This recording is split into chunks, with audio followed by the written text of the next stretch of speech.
Salut tout le monde, alors j'ai décidé de laisser tomber les plantes, un petit changement, je me suis dit allez je vais faire un vlog, donc ma petite vie de tous les jours. Donc actuellement je suis en train de manger une glace, il fait beau, c'est cool et... Non je déconne, allez on se retrouve tout de suite dans les bois.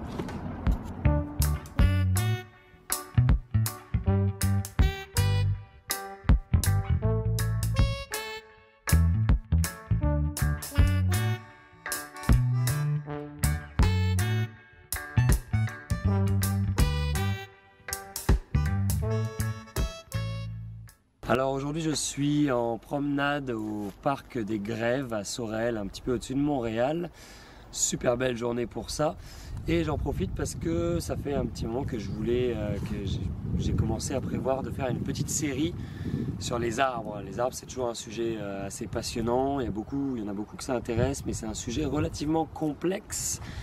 Donc j'aimerais ça faire une petite série et essayer de quelque part de vulgariser un peu tout ce qui touche aux arbres et de vous présenter en gros qu'est-ce que c'est qu'un arbre, comment ça fonctionne, comment que ça s'entretient, quelles sont les grandes familles d'arbres, donc les latifoliés, les conifères, les feuillus, et là-dedans quelles sont les différentes variétés, etc., les caractéristiques que ça a. Bref, faire une petite série complète sur les arbres. C'est sûr que c'est un projet qui risque de s'inscrire sur un très long terme là, parce que voilà, mais parce que le sujet, comme j'ai dit, est complexe. Mais en tout cas, je me suis dit que pour commencer, ce serait peut-être bien de faire une petite présentation de qu'est-ce que c'est un arbre concrètement. On va commencer par la base et comment ça fonctionne. Donc un arbre, c'est ça. Oui, merci Gary. Non, en dehors de ça, un arbre, en fait, ça va se différencier des autres plantes par sa structure en bois que ça va élever au-dessus du sol. C'est un peu comme un échafaudage qui se construit d'année en année. Chaque année, l'arbre va faire de nouvelles ramifications, va faire de nouveaux rameaux qui vont devenir, au fur et à mesure des années, des branches, voire des branches maîtresses. Un arbre, c'est composé, la masse d'un arbre est composée entre 80 et 90% d'eau. À titre de comparaison, notre corps est constitué à environ 60% d'eau. L'arbre, on le sait, se nourrit d'eau, mais en fait il se nourrit plutôt via l'eau qu'il absorbe dans le sol. L'eau absorbe tous les nutriments dans le sol, là, enfin balade tous les nutriments, et l'arbre, il absorbe ça par ses racines. En fait, l'arbre, concrètement, il va se nourrir d'hydrogène, d'azote, de calcium, de potassium, de magnésium, de phosphore, de fer, de soufre et tous les autres oligo-éléments. En gros, un arbre, là, si on pouvait le manger ou s'en faire un petit smoothie à l'arbre, là, on pourrait quasiment dire que c'est un aliment, un super aliment. On va dire ça comme ça. C'est blindé de bonnes propriétés. C'est pour ça que c'est très utilisé en médecine. C'est pour ça que il y a aussi plein d'éléments de l'arbre qui peuvent se cuisiner. Ça, c'est encore un autre domaine. On y reviendra peut-être un jour. En tout cas, voilà. Alors, il se trouve que je voulais faire cette vidéo sur les arbres et ça tombe parfaitement bien parce que je suis tombé exactement sur un panneau dans le parc, je ne pouvais pas mieux tomber. Il explique ce que je voulais expliquer. Je vais parler du cœur, du tronc d'un arbre. Alors, le cœur du tronc, dans un arbre, c'est mort. Ça meurt au fur et à mesure des années. C'est pour ça qu'on va voir beaucoup d'arbres qui parfois vont être complètement creusés de l'intérieur, et des fois c'est des arbres, on va avoir par exemple des chênes centenaires qui vont être tout creux à l'intérieur et ils vivent encore. Comment ça se fait? Parce que la vie elle se passe pas là dans l'arbre. Le cœur du tronc il est mort et au fur et à mesure il se fait bouffer par les insectes. Par contre, si le cœur du tronc est mort et donc n'absorbe ni ne restitue aucun nutriment, en revanche il stocke le carbone. Mais la vie de l'arbre elle se passe entre l'aubier et l'écorce. L'aubier, c'est ce qui va, on va dire que le cœur est là, ça commence à être un peu mort. Et l'aubier, ça va être ça. Et l'écorce. Et toute la vie d'un arbre se passe entre ces deux choses-là. L'aubier, c'est donc tout ce qui... C'est l'aubier qui va permettre de définir l'âge d'un arbre. Vous savez, les fameux cercles là qu'on compte et que ça détermine l'âge d'un arbre. C'est ça. Donc l'aubier produit un cercle par an. Et au travers de l'aubier aussi, on va pouvoir déterminer quelles ont été les années de difficulté de l'arbre quand il a eu du mal à pousser pour X raisons, à cause d'un printemps un peu pourri, ou voilà. Donc c'est vraiment un peu le livre d'histoire de l'arbre, l'aubier. Voilà. Alors ça c'était pour le tronc d'un arbre. Maintenant, chaque arbre, on le sait, a une forme différente. On va appeler ça le port caractéristique de l'arbre. En fait, ça va dépendre de la variété de l'arbre. Chaque variété d'arbre a un port caractéristique différent. Admettons, pour prendre un exemple concret, on a le saule. Le saule, il y a plein de variétés de saule. Et on va prendre le saule pleureur que tout le monde connaît. Il a un port pleureur, c'est dans le nom, tombe comme ça. Et à côté, on va avoir un saule, par exemple, le saule de bon plan, puisque c'était un bon plan de le planter. Ok, pardon. C'est un saule qui pousse plutôt au Mexique, Guatemala, tout ça. Et lui, il va avoir un port, il va avoir les branches qui vont plutôt partir vers le haut. On va appeler ça un port colonnaire. Donc avec souvent une forme très étroite, comme ça, très en hauteur, très verticale. Voilà, donc tout ça, c'est des ports caractéristiques différents. Évidemment, l'arbre, on va plus pouvoir le reconnaître facilement par rapport à son port caractéristique quand il va être dans un jardin, dans un parc, sur un terrain un peu découvert. Parce qu'il va se laisser aller, il a de l'espace, tout ça. Quand il est en forêt, l'arbre a tendance à pouvoir varier un peu son port, parce que son premier but, avant de s'étaler ou quoi que ce soit, c'est d'aller à la verticale pour capter un maximum de lumière. Donc la forme d'un arbre peut, en fait, d'un même arbre peut varier entre s'il est situé en forêt ou dans un espace plus découvert. Alors, on bouge un peu, histoire que je vous emmène en balade avec moi, vous faire découvrir un petit peu la forêt. Donc, on va dénombrer 3 facteurs déterminants réellement à la forme d'un arbre aussi, en dehors de son port caractéristique. Ça va être la lumière, la gravité et le vent. C'est pour ça notamment que par exemple il y a des conifères qu'on va trouver des fois sur les côtes à travers le monde et qui vont avoir des formes très particulières complètement. Toutes les branches partent d'un côté parce qu'il y a tellement de vent sur la côte que des fois ils sont complètement sculptés par le vent. Voilà, pour le reste ça va être pas mal le boulot des bourgeons au niveau de sa forme. Alors les bourgeons justement, le meilleur moyen de les observer c'est l'hiver. Là, on est arrivé au printemps et si je trouve des exemples, je vais pouvoir vous montrer. On va avancer un peu, je vais bien trouver un exemple. En tout cas, les bourgeons, en réalité, ils commencent à se former. Ils sont déjà formés au milieu de l'été. Ils commencent à se former au printemps. Et au milieu de l'été, c'est bon, ils ont fait leur truc. Et là, ils se mettent en stand-by jusqu'à l'année prochaine. Donc en réalité, ce qui est intéressant, c'est que comment l'arbre va se développer, ça va dépendre de comment se sont développés les bourgeons l'année passée.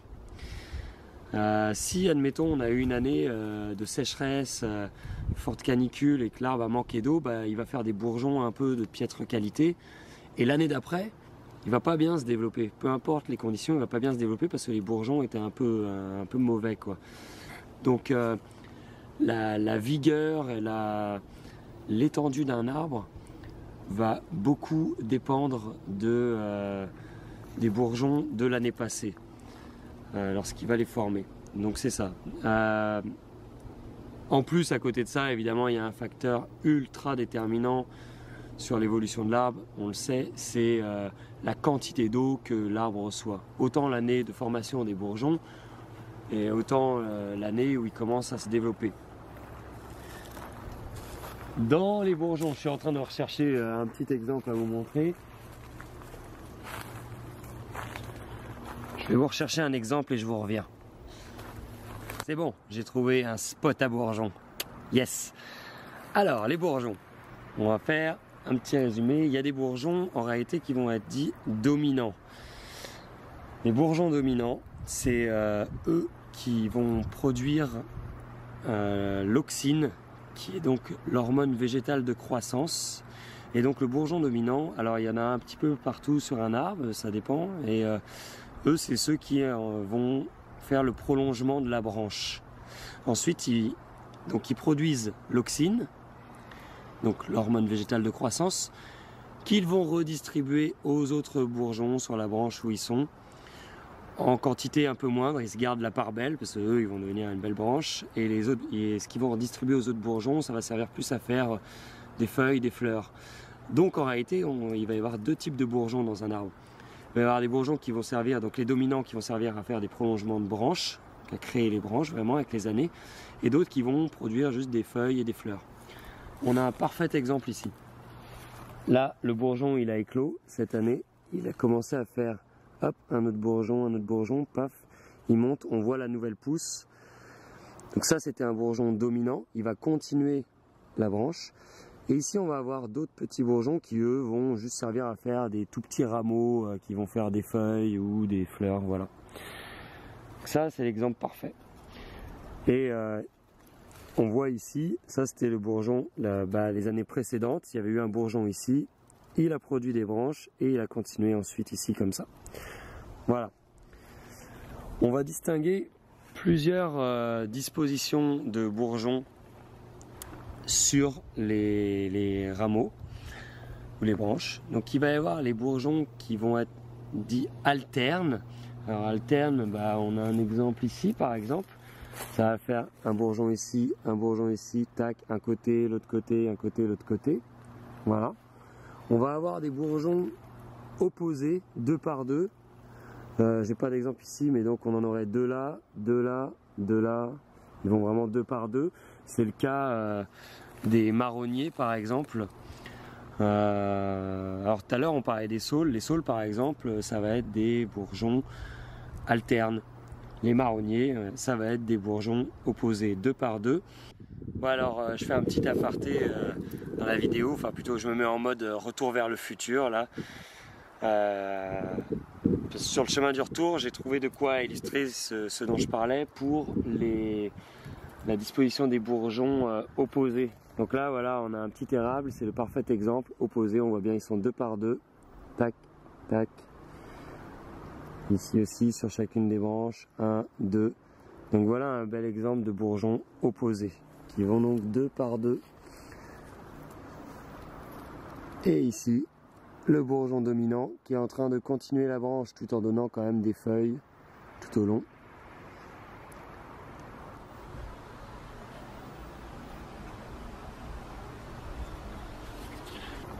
Là-dessus, je vous renvoie à la vidéo initiale. Retour vers le passé. Et souvent, ce qu'on va retrouver dans la famille des pins, des conifères, ça va être des bourgeons verticillés. Donc, c'est-à-dire qu'ils vont par 3 ou plus et disposés autour de la tige. Ça va d'ailleurs permettre de calculer l'âge d'une tige après, parce que la tige va produire un verticille par an. Alors ici, on a un petit exemple justement avec des pins qu'on voit bien que pousse-toi, voilà. Que les bourgeons ici, il y en a 3.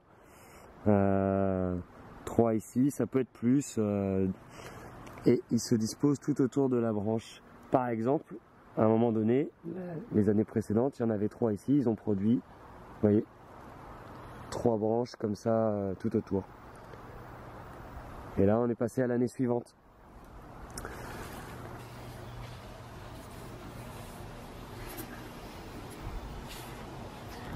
Un arbre, oups, pas marcher sur nos amis les arbres. Un arbre donc produit plein de bourgeons pour des raisons différentes, pour faire des feuilles, pour continuer la croissance des branches, du tronc, pas Jacques, hein, le tronc de l'arbre, Jacques du tronc. Quelle blague! Bon. Donc un arbre va produire plein de bourgeons. Et dans ces bourgeons, il y en a une bonne quantité qui va servir aussi à... qui vont pas forcément se développer. On va appeler ça des bourgeons inhibés. C'est des bourgeons qui vont rester en stand-by le temps qu'il faudra, ou jusqu'à temps qu'ils finissent par se dessécher et mourir. Mais ça va être dans l'optique de... Au cas où, admettons, la branche... Bon, on va prendre ici, là, par exemple, probablement la branche, elle avait un bourgeon dominant qui avait continué la branche dans ce sens-là, puis la branche, elle a cassé. C'est le bourgeon qui va être le plus près en dessous de la cassure qui va prendre le rôle à ce moment-là de bourgeon dominant et qui va prendre le relais et qui va permettre, il va modifier sa trajectoire de sorte à partir plus à la verticale, de sorte à remplacer le bout de branche cassé. Sinon c'est un bourgeon qui aurait servi à faire que des tout petits rameaux, des feuilles, voilà. Mais là il va prendre le rôle de bourgeon dominant. Donc en fait un arbre a plein de bourgeons comme ça qui vont être dits comme inhibés, ils vont rester en stand-by pendant des années juste au cas où il y ait quelque chose qui se passe pas bien pour le bourgeon dominant. Et dans ce cas-là, lui, il prend le relais. On va trouver des bourgeons comme ça sur les branches, on va en trouver à même le tronc de l'arbre. Voilà, ça sert à ce que l'arbre puisse toujours continuer sa croissance. Et donc, effectivement, le bourgeon qui va reprendre le rôle de dominant, à la base, il aurait dû sans doute partir en mode latéral. Et il va modifier sa trajectoire plus vers la verticale pour aller chercher la lumière. S'il n'y avait pas ça, l'arbre il aurait des branches cassées, il ne repousserait pas très bien, il repousserait toujours en latéral et il finirait complètement aplati. Et ça fait que ce serait pas un grand gagnant dans la compétition à la lumière, quoi. Voilà. Je pense que on va s'arrêter là. C'est déjà un bon premier point pour représenter le fonctionnement essentiel de l'arbre. On continuera ensuite sur un autre sujet. Je vous présenterai peut-être plus en détail ce qui va être les feuilles, les fruits, les fleurs, tout ça. Et pour l'instant, on va s'arrêter là. C'est déjà une belle introduction à l'arbre. J'espère que ça vous a plu. J'espère que je ne me suis pas trop embrouillé et que vous avez compris à peu près. J'ai essayé de vous illustrer ça comme je pouvais en forêt avec les petits arbres autour de moi. Mais voilà. Donc là-dessus, je vous souhaite une super belle journée comme d'habitude. Et je vous dis à très vite pour une prochaine vidéo. Bye!